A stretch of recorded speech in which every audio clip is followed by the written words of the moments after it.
আসসালামু আলাইকুম ওয়া রাহমাতুল্লাহি তাআলা ওয়া বারাকাতুহু। সবাই আপনারা কেমন আছেন?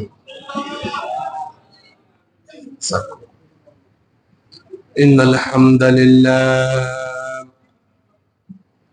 ইন্নাল হামদালিল্লাহি নাহমাদুহু ওয়া নাস্তাঈনুহু ওয়া নাস্তাগফিরুহু ওয়া নু'মিnu বিহি ওয়া নাতাওয়াক্কালু আলাইহি।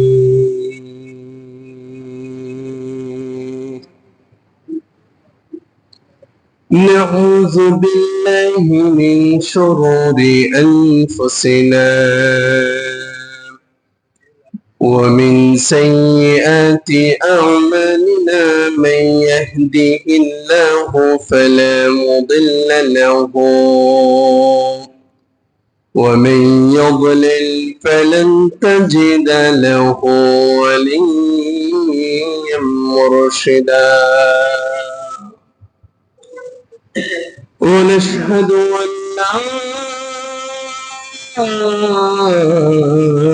إله إلا الله وحده لا شريك له لا ضد له لا ند له لا حد له ولا حدود له ونشهد أن سيدنا وسندنا وحبيبنا وطبيبنا وطبيب قلوبنا محمد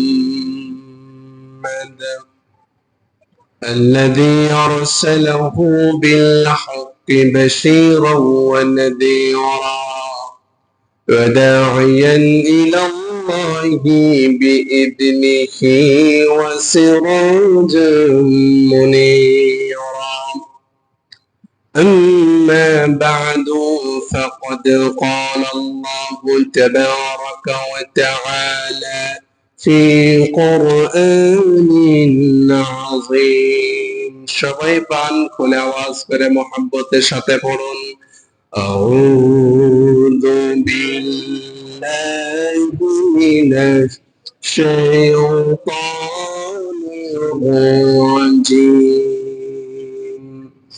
বিসমিল্লাহির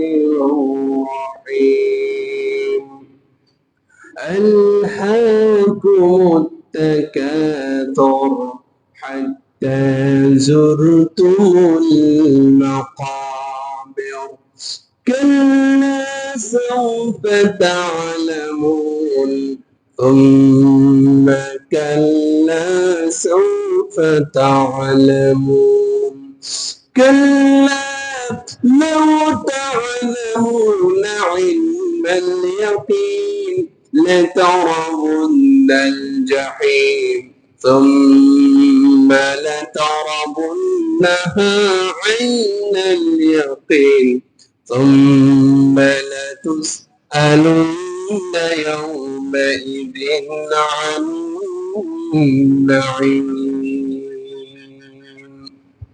صدق الله العظيم আল্লাহ পাকের শাহী দরবারে শুকর গুজার হচ্ছে যে আল্লাহ রব্বুল ইজ্জত ওয়াল জালাল আমাদেরকে দয়া করে মায়া করে জুমার নামাজ আদায়ের জন্য অত্র মসজিদে আসার তৌফিক দান করেছেন। এজন্য আল্লাহ পাকের শাহী দরবারে শুকরিয়া জ্ঞাপন পড়ছি আলহামদুলিল্লাহ। সম্মানিত হাজিরিন, আমাদের ডেস্টিনেশন, আমাদের আসল ঠিকানা, আমাদের আসল বাড়ি বলেন তো কি? জান্নাত। আমাদের আসল বাড়ি কোথায়?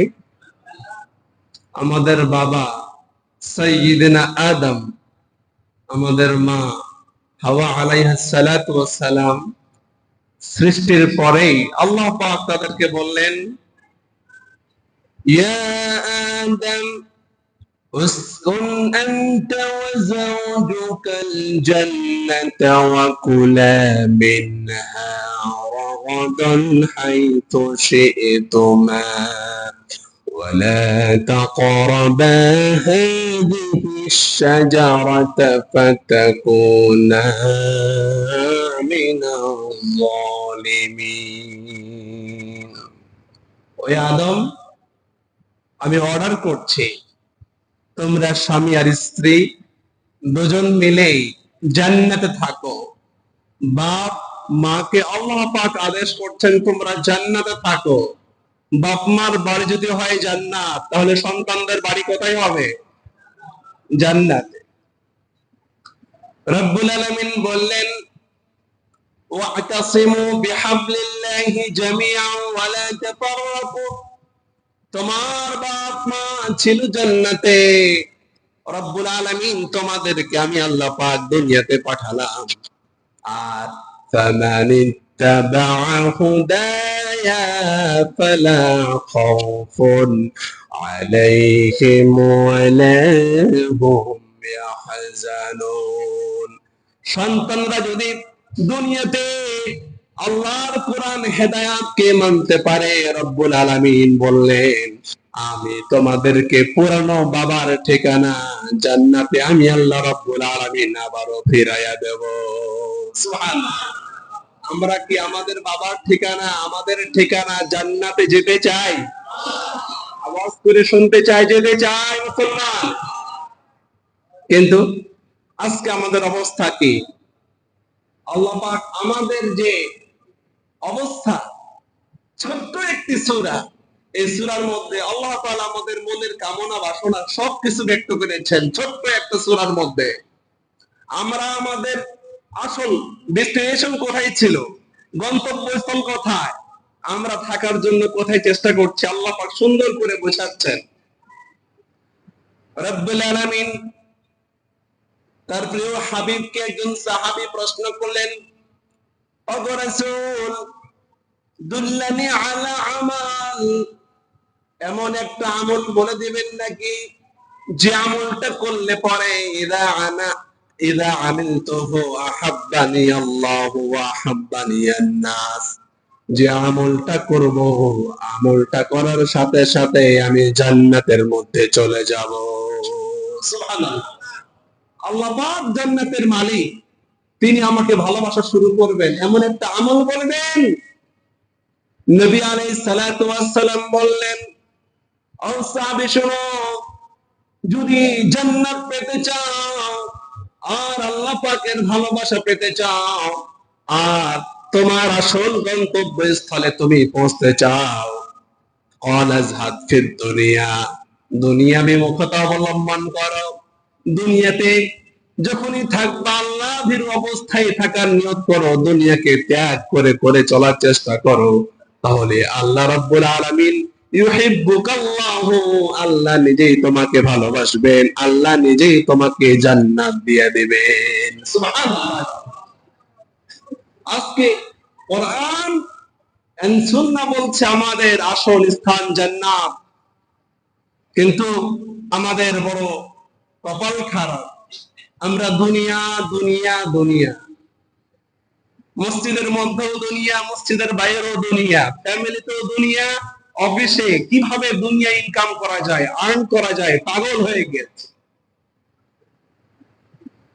আল্লাহ পাক বলছেন রাসূলের মাধ্যমে নবী ওদেরকে বলেন ওদের গন্তব্যস্থল দুনিয়া নয় আরে দুনিয়া এটা এতটা নিকৃষ্ট আল্লাহ পাক নিজে বলছেন হাদিসে কুদসি আর দুনিয়া কুল্লুহা মালউনা দুনিয়ার প্রতি ইঞ্চি মাটি আল্লাহর কাছে অভিশপ্ত আল্লাহু আকবার বলবেন না পুরো দুনিয়াটা আল্লাহর কাছে অভিশপ্ত আজকে অভিশপ্ত জিনিসকে গ্রাস করার জন্য অভিশপ্ত পন্থায় হারাম পন্থায় হোক সেটা ঘুষ হোক সেটা সুদ আমরা আজকে ইনকাম করার জন্য আর্ন করার জন্য পাগল পারা হয়ে গিয়েছি চিল্লা পড়ো ঠিক কিনা ও মুমিন মুসলমান ভালো করে বোঝার চেষ্টা করুন নবী আলাইহিস সাল্লাতু ওয়াসালামের হাদিস, হযরত সাইয়্যিদনা জাবির ইবনে আব্দুল্লাহ তিনি রওয়ায়াত করছেন, নবী আলাইহিস সালাতু ওয়াসালাম মাররা বিজাযইন আসুকিন মাইয়িতিন, বিশ্বনবী একটা মরা গাধার পাশ দিয়ে যাচ্ছিলেন।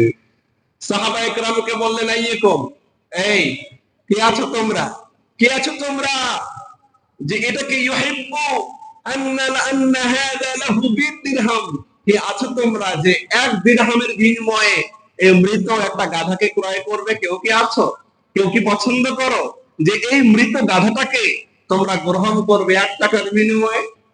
সাহাবায়ে কেরাম বলছেন, ইয়া রাসূলুল্লাহি মা নুহিব্বু আন্নাহু লানা বিশাইইন, এই মৃত জিনিস দিয়ে আমাদের কোনো লাভ নাই, আমরা কেন 1 টাকা দিয়ে কিনবো? হুজুর কসম করলেন, ফাওয়াল্লাহি ফাওয়াল্লাহি ফাওয়াল্লাহি, আমি বিশ্বনবী আল্লাহর নামে কসম করছি, লাদ দুনিয়া আহওয়ানু আলাল্লাহি মিন হাযা আলাইকুম, মনে রেখে দিও আল্লাহর কাছে এই গোটা দুনিয়া, এই মৃত নাপাক প্রাণীর চাইতে আল্লাহর কাছে এই দুনিয়া সব চাইতে নিকৃষ্ট। আল্লাহু আকবার। এই মৃত যে জন্তু আছে এটা তোমার কাছে যেমন নিকৃষ্ট, আল্লাহর কাছে গোটা দুনিয়াটা নিকৃষ্ট। আজকে দুনিয়া পাওয়ার জন্য, এই নিকৃষ্ট নাপাক দুনিয়ার জন্য নাপাক পন্থায় আমরা কি করছি? এই দুনিয়ায় থাকার জন্য নাপাক অবস্থায়, নাপাক পন্থায়, নাপাক টাকা দিয়ে বিল্ডিং এর টাইলস করছি। ও মুমিন মুসলমান, মনে রাখতে হবে আমার রাসূল সাল্লাল্লাহু আলাইহি সাল্লাম বলছেন এভাবে। হযরত সাহাল ইবনে সাদ বলছেন, এই দুনিয়া আল্লাহর কাছে কতটা দামি, লাউ কানাতিদ দুনিয়া তা'দিলু ইনদাল্লাহি জানাহা বাউযা, আল্লাহ পাকের রাসূল বলছেন এই গোটা দুনিয়ার মূল্য যদি আল্লাহর কাছে একটা মশা দানার পরিমাণ হইতো, আল্লাহ পাকের রাসূল বলছেন, মা সাকা কাফিরান মিনহা শুরবাতান, এক ঢোক পানি কোন কাফেরকে আল্লাহ পাক খাওয়াতেন না। বলেন আল্লাহু আকবার। আল্লাহর কাছে দুনিয়ার দাম জিরো, শুধু জিরো না, ওভার জিরো, কোনো মূল্য নাই। তাই এই দুনিয়াতে কাফের ভোগ করছে পানি, বিভিন্ন খাবার কাফেরকে আল্লাহ পাক দান করছে, বিকজ আল্লাহর কাছে এই দুনিয়ার 4 পয়সার মূল্য আছে নাকি? জোরে কোন আছে নাকি? প্রিয় মুমিন মুসলমানেরা, শুধু তাই না, আমার রাসূল সাল্লাল্লাহু আলাইহি সাল্লাম আল্লাহর কথা হুকুম বলছেন এভাবে, যারা দুনিয়াদার, দেখুন মানুষ টাকা ইনকাম করে সুখের জন্য, ইন্ডাস্ট্রি বানাই, ব্যবসা করে টাকার জন্য। আর রাসূল বলছেন যারা টাকার গোলাম, যারা শুধু টাকা টাকা টাকা চায়, আমি রাসূল নিজেই তাকে অভিশাপ দিচ্ছি। নাউজুবিল্লাহ কবেন না? আচ্ছা বলুন, রাসূলুল্লাহ দোয়া মিস না কবুল? রাসূলের বদদোয়া মিস না কবুল? নবী আলাইহিস সালাম ১৫০০ বছর আগে বলছেন যারা টাকার গোলাম হয়ে যায়, যারা দুনিয়ার গোলাম হয়ে যায়, আমি রাসূল তাদেরকে লানত করছি। নাউযুবিল্লাহ, পড়েন নাউযুবিল্লাহ। ভাইরা আমার, এই জন্য নবী আলাইহিস সালাম সাইয়্যিদনা আলী ইবনে আবি তালিব তিনি রওয়ায়াত করছেন, নবী আলাইহিস সালাম বলছেন, ইরতাহালাতিদ দুনিয়া মুদবিরা, মনে রাখবা দুনিয়া সব সময় পিছে যায়, ওয়াল তাহালাতিল আখিরাতু মুকবিলা, আখিরাত বান্দার সামনে চলে আসে। লিকুল্লি ওয়াহিদিন মিনহুমা বানুন, দুনিয়ারও কিছু গোলাম থাকবে, আখিরাতেরও কিছু গোলাম থাকবে। আমরা আখিরাতের গোলাম হতে চাই কি চাই না? সবাইকে আখিরাতের গোলাম হতে চান?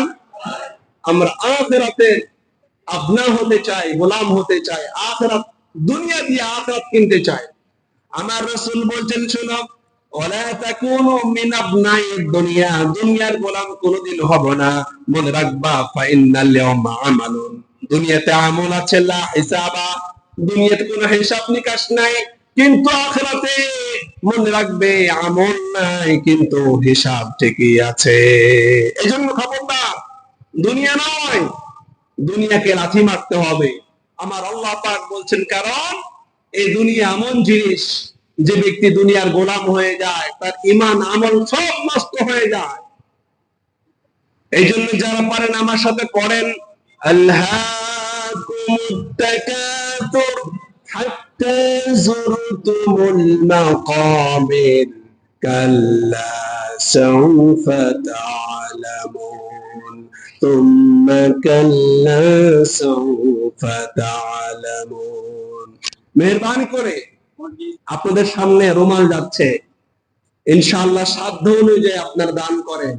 ইনশাআল্লাহ প্রতি জুমায় তো আপনারাই দেন, এই জুমাও দিবেন। তবে একটা রিকোয়েস্ট জানাই, আজকের জামানায় 5 টাকা একটা ফকিরও ভিক্ষা নিতে লজ্জাবোধ করে, কিন্তু কিছু মুসলমান আছে, অবশ্যই ধানমন্ডি মসজিদে নাই, বিভিন্ন জায়গায় দেখছি আমরা, যে ছিঁড়া টাকাটা ঠিকই মসজিদের রুমালের মধ্যে দিয়ে দেয়। এমন মানুষ নাই বাংলাদেশে। খবরদার, যেই টাকাটা ফকিরে লয় না, ওই টাকা মসজিদের রুমালের মধ্যে দিয়ে দেয় না। খবরদার, আল্লাহর ঘরে দিচ্ছেন, ভালোটা দিবেন ইনশাআল্লাহ। সবচেয়ে চকচকে যে টাকা আছে আপনার পকেটে, ওটা বেছে বেছে আল্লাহকে দিবেন আর নিয়ত করবেন, আল্লাহ পাক সকলের দানকে কবুল করেন। পড়েন আমিন। প্রিয় বন্ধুগণ, আমার বলছিলাম আল্লাহ পাকের কথা, আল্লাহকুমুত তাকাসুর, দুনিয়াতে আমাকে অনেক কিছু করতে হবে। একটা বাড়ি আছে আমার হবে না। যে মানুষটা মরার পরে 3.5 হাত জায়গার মধ্যে আর কাজ হয়ে যায়, ওই মানুষটার একটা বাড়িতে হয় না। আরো ঘুষ খাইতে হবে, আমার 2টা বাড়ি করতে হবে। 2টা বাড়ি হয়েছে, আরো ঘুষ খাইতে হইব, আরো সুদ খাইতে হইব। 10টা বাড়ি করে, 20টা বাড়ি করে, এরপরও ঘুষ ছাড়ে না। এমন ডাকাত বাংলাদেশে আছে না নাই? দেশের টাকা চুরি করে বিদেশে ওই কানাডায় বাড়ি বানায়, এমন ডাকাত আছে না নাই? আল্লাহ পাক বলছেন আল্লাহকুমুত তাকাসুর, তাকাসুর, তোমাদেরকে প্রাচুর্যের যে কম্পিটিশন, যে আরো বেশি বাড়ি করতে হবে, আরো টাকা করতে হবে, তোমাদেরকে পাগল বানাই ফেলেছে, তোমাদেরকে ধ্বংস করে ফেলতেছে। আর এই অবস্থা কাদের হবে? যারা আব্দুদ দিনার ও আব্দুদ দিরহাম, যারা টাকার গোলাম, যারা আল্লাহর গোলাম নন, যারা টাকার গোলাম, ওরাই কেবলমাত্র এই সমস্ত কাজ করে। আল্লাহ পাক বলছেন এই অবস্থা ওদেরকে কেউ থামাতে পারবে না। করোনা, খেয়াল করেন, করোনা আসছে আল্লাহ পাক জাতিকে একটু হুঁশিয়ারি করার জন্য। করোনা বাংলাদেশে ছিল কি ছিল না? আজও আছে না নাই? করোনা কিন্তু ঠিকই আছে, কিন্তু মনে রাখবেন, করোনা আল্লাহ পাকের অবশ্যই গজব, কিন্তু আল্লাহ পাকের এই গজব থেকে বাঁচার জন্য কেবলমাত্র ঈমানদাররা চেষ্টা করে। আর যারা বেঈমান, করোনা যতই আসুক না কেন, করোনাকে বুড়ো আঙ্গুল দেখায়, যত ঘুষ খায় তো আরো বেশি ঘুষ খায়। কথা বলেন ঠিক না বেঠিক? আল্লাহ পাক বলছেন এটাই সত্য কথা, হাত্তা যুরতুমুল মাকাবির, যারা দুর্নীতিবাজ, যারা বেঈমান, যারা দুনিয়ার গোলাম, ওদের এই সমস্ত কাজগুলো দুনিয়ার কোন গজব ঠেকাইতে পারবে না, বরঞ্চ মাকাবের কবর পর্যন্ত তার এই সমস্ত কাজ করবে। মনে রেখে দিও, আজকে তোমার হাতে ক্ষমতা আছে বলে, তোমার হাতে ক্ষমতা আছে বলে ফাইল আটকায়া টাকা খাইলা। মনে রাখো আল্লাহ পাক বলছেন কাল্লা, কাল্লা, কাল্লা, কখনোই নয়।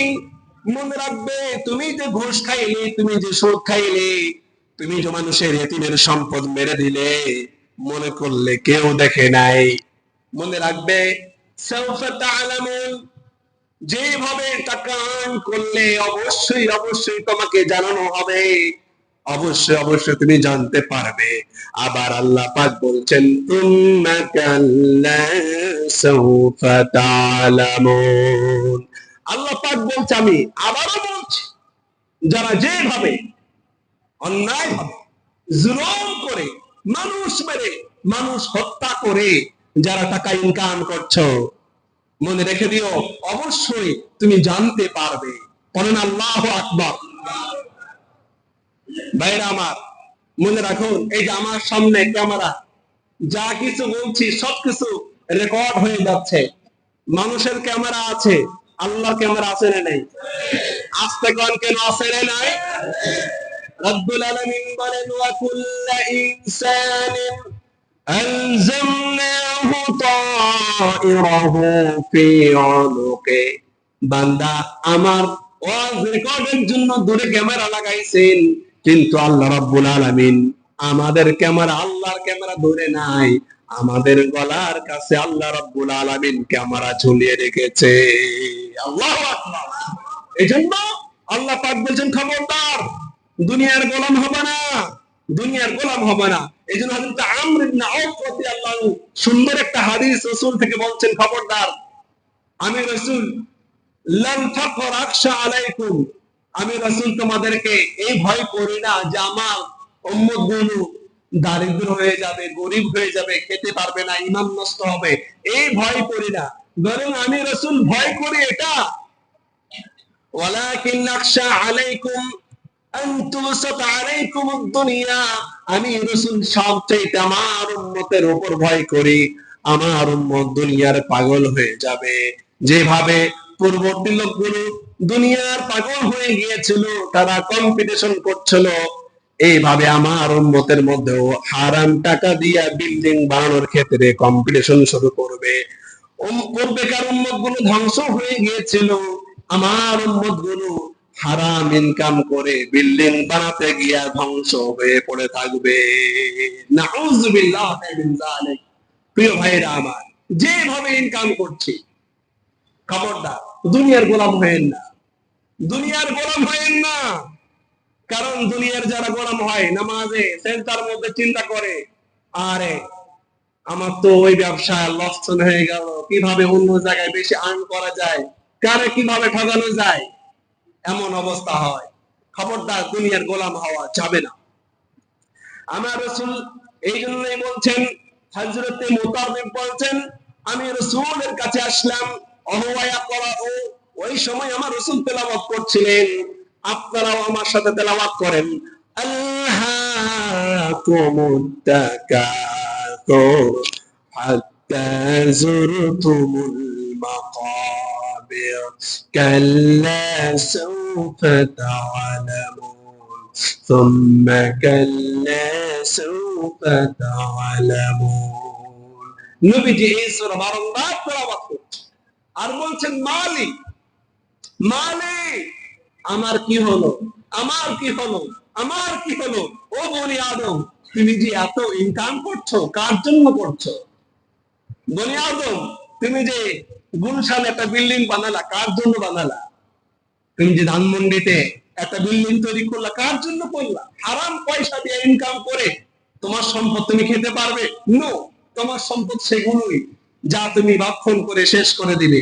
তোমার সম্পদ সেগুলোই যা তুমি পোশাক পরিধান করে ছেড়ে শেষ করে দিবে। তোমার সম্পদ সেগুলোই যেগুলো তুমি আল্লাহর রাস্তায় দান করবে, কিয়ামতের দিন আল্লাহর ব্যাংকে জমা থাকবে কি থাকবে না? কেবলমাত্র সম্পদ তোমার ওগুলো, আর বাকি যা কিছু দেখছো সব কিছু তামাশা, সব কিছু তামাশা। আল্লাহ পাক বলছেন এভাবে, ও মুমিন মুসলমান, আফাহাসিবতুম, তোমরা কি মনে করছো, তোমরা কি মনে করছো? মনে রাখবে মুমিন মুসলমান, এই পৃথিবীতে যা কিছু আছে সব কিছু তামাশা মাত্র, চোখের মাত্র একটু চমক লাগবে, আর কিছু না, চোখের ধাঁধা। আল্লাহ পাক বলছেন আফাহাসিবতুম আন্নামা খালাকনাকুম আবাসাও ওয়া আন্নাকুম ইলাইনা লা তুরজাউন। মনে রাখো যত সম্ভব আছে দুনিয়া আছে সব কিছু তামাশা, চোখের ধাঁধা মাত্র। দেখতেছো তোমার সম্পদ, একটু মনে দেখো তোমার সম্পদ গুলো ভাগ করার জন্য সব মানুষ তৈরি হয়ে আছে। তুমি কখন মরবে, তোমার দাফন কখন হবে? বাংলাদেশ প্রমাণ করেছে যে দাফন হয় নাই, দাফন হয় নাই, তার আগে সম্পদের ভাগ বাটোয়ারা শুরু হয়ে গিয়েছে। এমন রিপোর্ট বাংলাদেশের পত্রিকায় আছে না নাই? একটু বোঝার চেষ্টা করেন। আল্লাহ পাক বলছেন দুনিয়াতে তামাশা। যে বাড়ির জন্য মামলায় লড়তেছেন, যে সম্পদের জন্য পাগল হয়ে গিয়েছেন, একটু মরে দেখেন সব শেষ হয়ে যাবে। খবরদার, আমার রাসূল বলছেন মানুষের অবস্থা এমন, লাউ কানা লিবনি আদম ওয়াদিয়ান মিন মালিন, বনি আদমের যদি স্বর্ণের একটা টিলা হয়, স্বর্ণের একটা পাহাড় হয়ে যায়, এরপরও তার কলিজা পূর্ণ হবে না।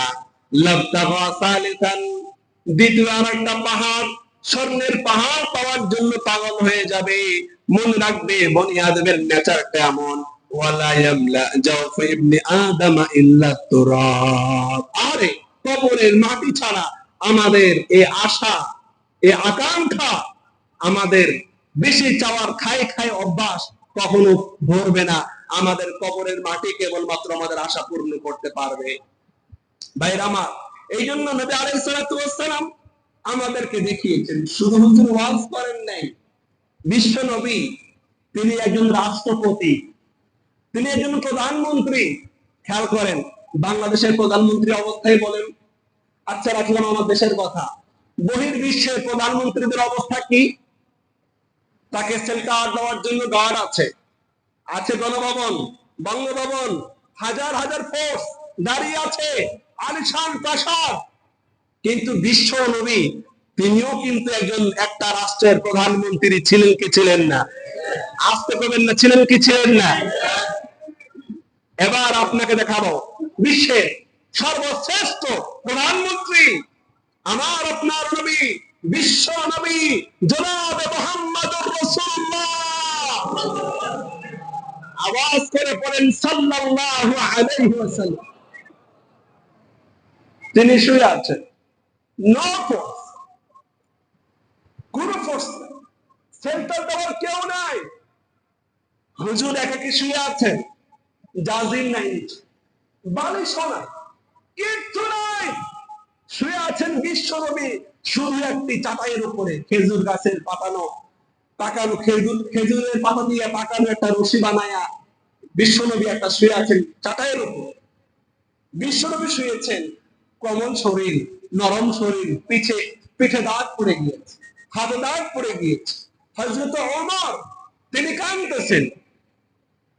বিশ্বনবী বললেন, ওমর তুমি কাঁদো কেন?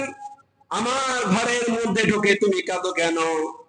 হযরত ওমর বলছেন, ইয়া রাসূলুল্লাহ, ইয়া হাবিবাল্লাহ, আমরা দেখেছি না ফারিস আর রোম, ফারিস বাদশা, রোম সম্রাট গুলো, কদ বুসি আলাইহিম ওয়া হুম লা ইয়াবুদুন, ওরা কত সুন্দর করে রাজপ্রাসাদ বানায়, গাজিম বানায়, তোশক বানায়, কত সুন্দর নরম বিছানার উপরে চলে, আরাম আয়েশ করে, অথচ আল্লাহর দাসত্ব করে না জমিনে। আর আপনি এইভাবে করে সারাদিন তাহাজ্জুদ নামাজ পড়ে, সারা রাত তাহাজ্জুদ পড়ে ইবাদত করে আপনি কাটান। আপনি একটা টপ সম্রাট, আপনি একটা বাংলাদেশের নয়, আপনি একটা মুসলিম জাহানের মদিনার প্রেসিডেন্ট, মদিনার প্রধানমন্ত্রী। আপনার অবস্থায় যে ঘরের মধ্যে একটা বিছানা নাই, শুধু একটা খালি চাটাইয়ের উপর আপনি শুয়ে আছেন, পিঠের মধ্যে দাগ পড়ে গিয়েছে, হুজুর আমি সইতে পারি না, একটু পারমিশন দেন, আমি আপনার জন্য জাজিম বানিয়ে আনি, আমি আপনার জন্য বিছানা বানিয়ে আনি। হুজুর বলছেন, ইয়া আবুল খাত্তাব, ও খাত্তাবের ছেলে ওমর, মনে রেখে দিও, উলাইকা কওমুন উজ্জিলাত লাহুম তাইয়্যিবাতুহুম ফিল হায়াতিদ দুনিয়া, কাফের বেঈমানরা তো দুনিয়াতেই ভোগ করবে, অফিল আখিরাতি লানা, আখিরাতের মধ্যে আমরা বিশ্ব নবী সহ মুসলমানরা ভোগ করব। দুনিয়ায় আমি রাসূল ভোগ করি নাই, তোমরাও ভোগ করবা না। আল্লাহু আকবার। বিশ্ব নবী, তার গায়ের মধ্যে চাটাইয়ের দাগ পড়ে গিয়েছে, আর বলছে, খবরদার ওমর, তুমিও ভোগ করবে না, আমিও দুনিয়া ভোগ করব না, আমরা ভোগ করব আখিরাতে গিয়ে। আপনারা কি আখিরাত পেতে রাজি আছেন?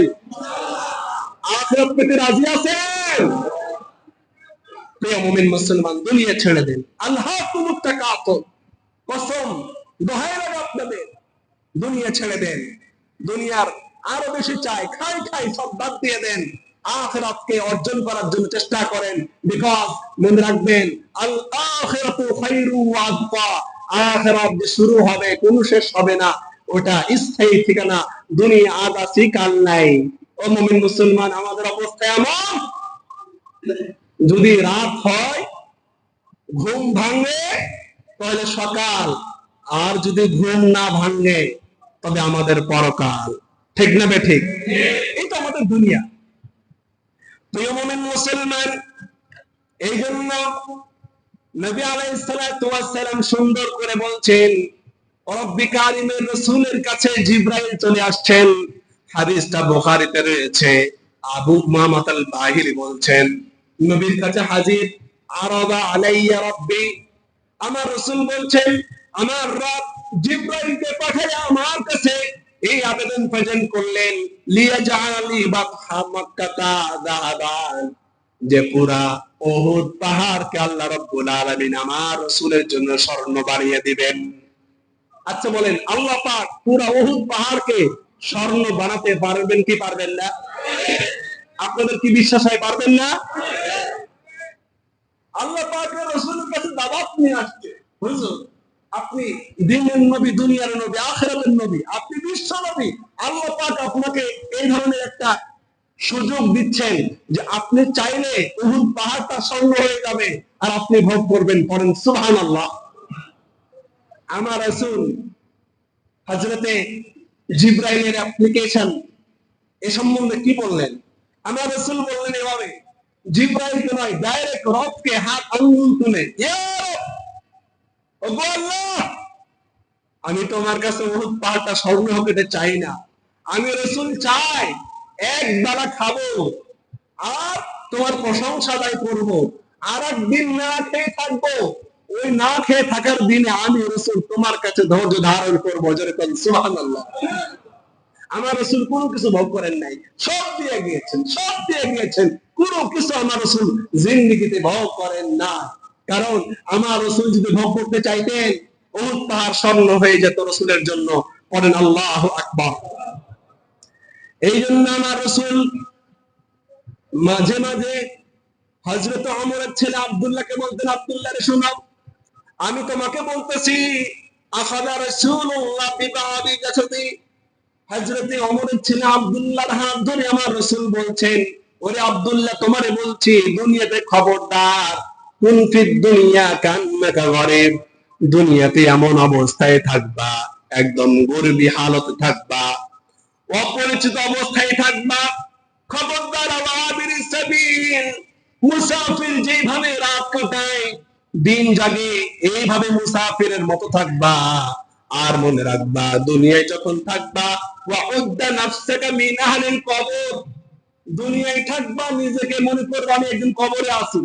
ওয়াউদ্দা, তুমি মনে করবা এভাবে, নাফসাকা মিন আহলিল কবর, তুমি কবরে আছো, তুমি একজন কবরবাসী। আপনি যান আজকে, আপনি যান আজকে আজিমপুরে, দেখবেন এখানে অনেক মানুষ শুয়ে আছে। আর আপনিও ফিল করবেন কবরবাসী, তুমি যেমন শুয়ে আছো, আমিও দুনিয়াতে শুয়ে আছি, এমন নিজেকে ফিল করবেন, মনে করবেন। এটা বলেছেন বিশ্ব নবী জনাবে মুহাম্মদুর রাসূলুল্লাহ সাল্লাল্লাহু আলাইহি সাল্লাম। কিন্তু আমাদের অবস্থা কি? টাকার কিছুই হয় নাই, নিজেকে বাদশা মনে করি।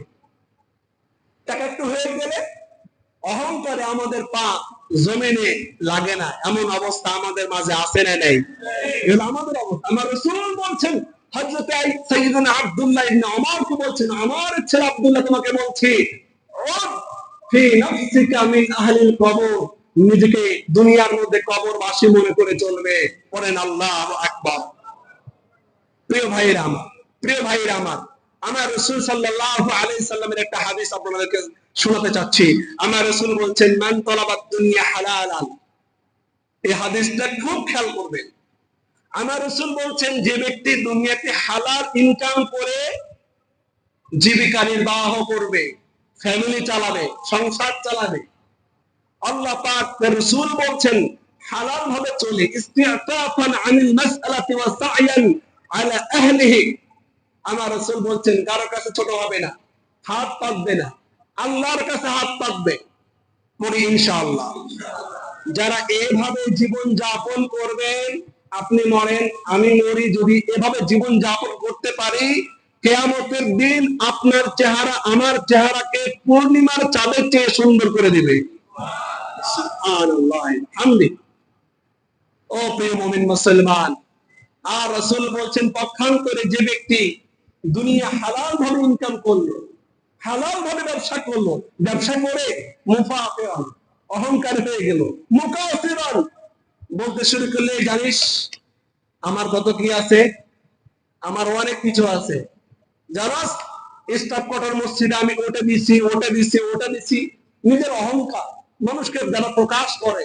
আমার রাসূল বলছে সে যদিও হালাল ভাবে ইনকাম করে, দুনিয়ার বড়াই করে, আমার রাসূল বলছেন সে আল্লাহর কাছে এমন অবস্থায় উঠবে, লাকিয়াল্লাহ ওয়া হুয়া আলাইহি গাদবান, আল্লাহর সামনে এমন ভাবে সাক্ষাৎ করবে যে আমাদের রব তার প্রতি নারাজ থাকবে। বলেন নাউযুবিল্লাহ। আপনারা বলুন, আমাদের রবকে, আমাদের আল্লাহকে আমরা নারাজ করতে চাই? কাজেই আমরা সম্পদ উপার্জন করব, কিন্তু অহংকার করা যাবে, দুনিয়ার বড়াই করা যাবে না। মনে রাখতে হবে মুমিন মুসলমান, এই দুনিয়া, আমি প্রায় বলি একটা কথা, এই দুনিয়া কোনোদিন আপনার হবে না। যতই আমরা দুনিয়া দুনিয়া বলি, দুনিয়া কোনোদিন আপনার হয় নাই, আপনার বাবারও হয় নাই, আমার বাবারও হয় নাই, আমার দাদারও হয় নাই, কোনোদিন আমাদের হবে না। হ্যাঁ বলতে পারি এটা আমার জমি, এখন বলতে পারি, কিন্তু আমি মরে যাই, আমার ছেলে বলবে না ওয়ারিশ সূত্রে আমি এই জমির মালিক। কথা বলেন ঠিক না বেঠিক? আমার রাসূল বলছেন খবরদার, আমরা আখিরাতে তুলি নাই, দুনিয়ার জিন্দেগি কতটুকু মনে রাখতে হবে, আখিরাতের একদিন 50,000 বছরের সমান। বলেন আল্লাহু আকবার। আপনার এই 60 বছরের জিন্দেগি, 70 বছরের জিন্দেগি, এটা কিছুই না। এই জন্য প্রিয় মুমিন মুসলমান, সকলকে আখিরাতের জন্য প্রিপারেশন নিতে হবে। প্রস্তুত আছেন তো ইনশাআল্লাহ? এই জন্য আল্লাহ পাক বলছেন, শোনো, যারা হারাম ইনকাম করে দুনিয়াতে তোমরা বেঁচে থাকবে, মনে রাখতে হবে কাল্লা সাউফা তাআলামুন, অবশ্যই অবশ্যই কবরের মধ্যে হিসাব নিকাশ করা হবে, জানতে পারবে। আর মনে রাখবে লাতারাবুন্নাল জাহিম সুম্মা লাতারাবুন্নাহা আইনাল ইয়াকিন, মনে রাখতে হবে আল্লাহ রাব্বুল আলামিনের জাহান্নামকে আমরা দেখতে পাবো। এই জন্য আল্লাহ পাক বলছেন সুম্মা লাতুসআলুন্না ইয়াওমাইযিন আনিন নাঈম। দুনিয়াতে আপনাকে যে সমস্ত নিয়ামত দেওয়া হয়েছে, সবকিছু নিয়ামত সম্পর্কে জিজ্ঞাসা একজন করবেন, তিনি কে? এই জন্য আমাদেরকে অবশ্যই অবশ্যই দুনিয়ার পাগল হওয়া যাবে, আমরা যেন আখিরাতের পাগল হতে পারি, আখিরাত ইনকাম করতে পারি, সেই তৌফিক গোটা জাতিকে আল্লাহ পাক দান করেন। পড়েন আমিন। ওয়া আখিরু দাওয়ানা আলহামদুলিল্লাহি রাব্বিল আলামিন। যারা